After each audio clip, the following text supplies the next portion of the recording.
গ্রামে অনেক উদ্ভাবনী বিজ্ঞান রয়ে গেছে। সংশ্লিষ্ট উদ্ভাবনী বিজ্ঞানকে মানুষের কাছে নিয়ে আসতে কাজ করছে রাজ্য সরকার।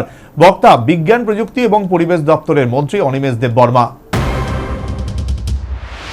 1986 সালে জাতীয় বিজ্ঞান এবং প্রযুক্তিবিদ্যা যোগাযোগ আয়োগ ভারত সরকারের কাছে 28 ফেব্রুয়ারিকে জাতীয় বিজ্ঞান দিবস হিসেবে স্বীকৃতি দেওয়ার জন্য আবেদন করে। পরে কেন্দ্রীয় সরকার এই আবেদনের অনুমোদন দেয়। এটি গোটা দেশ জুড়ে বিভিন্ন বিদ্যালয়, মহাবিদ্যালয়, বিশ্ববিদ্যালয়, অন্যান্য শৈক্ষিক, বৈজ্ঞানিক, কারিগরি, চিকিৎসা, গবেষণা প্রতিষ্ঠানসমূহে এই দিবস পালন করা হয়। প্রথম জাতীয় বিজ্ঞান দিবস 28 ফেব্রুয়ারি 1987 সাল থেকে এনসিএসটিসি বিজ্ঞান এবং প্রযুক্তিবিদ্যা প্রসার এবং জনপ্রিয় করতে গুরুত্বপূর্ণ অবদান যোগে প্রতিষ্ঠানসমূহকে জাতীয় বিজ্ঞান জনপ্রিয়করণের পুরস্কার দিতে শুরু করে। শুক্রবার বিজ্ঞানের বিশ্বব্যাপী নেতৃত্বে ভারতীয় যুবকদের ক্ষমতায়ন এবং বিকশিত ভারতের উদ্ভাবন শীর্ষক রাজ্যভিত্তিক জাতীয় বিজ্ঞান দিবসের মূল অনুষ্ঠানটি অনুষ্ঠিত হয় সুকান্ত একাডেমিতে। উপস্থিত ছিলেন বিজ্ঞান প্রযুক্তি এবং পরিবেশ দপ্তরের মন্ত্রী অনিমেষ দেববর্মা, বিজ্ঞান এবং প্রযুক্তি দপ্তরের সচিব ডক্টর শশী কুমার, অধিকর্তা মহেন্দার সিং। অনুষ্ঠানে মুখ্য প্রবক্তা হিসেবে উপস্থিত ছিলেন বিজ্ঞানী ডক্টর অবিনাশ কুমার চৌহান।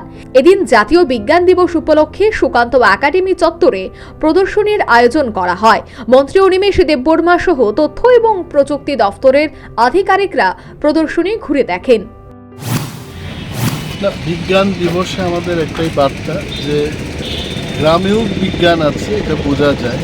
আপনারা স্টলে দেখেছেন যে সাংঘাতিকভাবে কারিগরি বিদ্যায় পারদর্শিতা না থাকার পরেও মহিলারা যেভাবে মডেলগুলো এনেছেন এখানে, এইগুলো আসলে দেখানোর মডেল।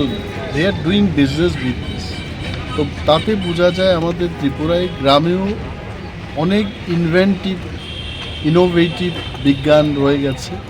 এগুলোকে বাইরে কিভাবে মানুষের কাছে নিয়ে আসা যাওয়া যায়, এটাই আমাদের একটা প্রচেষ্টা থাকবে আজকে।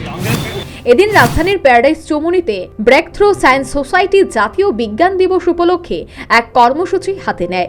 সংশ্লিষ্ট সংগঠনের সদস্যরা ভারতের প্রাতঃস্মরণীয় বিজ্ঞানীদের প্রতিকৃতিতে পুষ্পার্ঘ্য অর্পণ করে।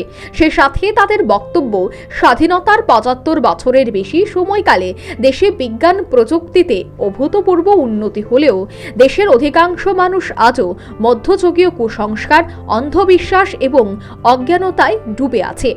একদা নবজাগরণের পরোধা মনীষী রাজা রামমোহন রায়, বিদ্যাসাগর, অক্ষয় কুমার দত্ত, মহেন্দ্রলাল সরকার প্রমুখরা যুক্তিবাদের প্রসার ঘটাতে আধুনিক বৈজ্ঞানিক শিক্ষা ব্যবস্থা চালুর জন্য লড়াই করেছিল।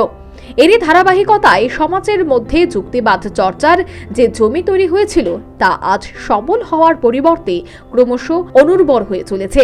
সেদিকে লক্ষ্য রেখেই সকলকে কুসংস্কার দূর করে বিজ্ঞান মানসিকতায় চলার আহ্বান জানায়। তবু আজকের দিনে আমরা দেখছি যে গ্রামেগঞ্জে এখনও মানুষ বিভিন্ন কুসংস্কার, ধর্মীয় প্রবণতার মধ্যে জড়িয়ে আছে। এখনও মানুষ বিভিন্ন শারীরিক সমস্যার জন্য পূজাদের কাছে দৌড়ান।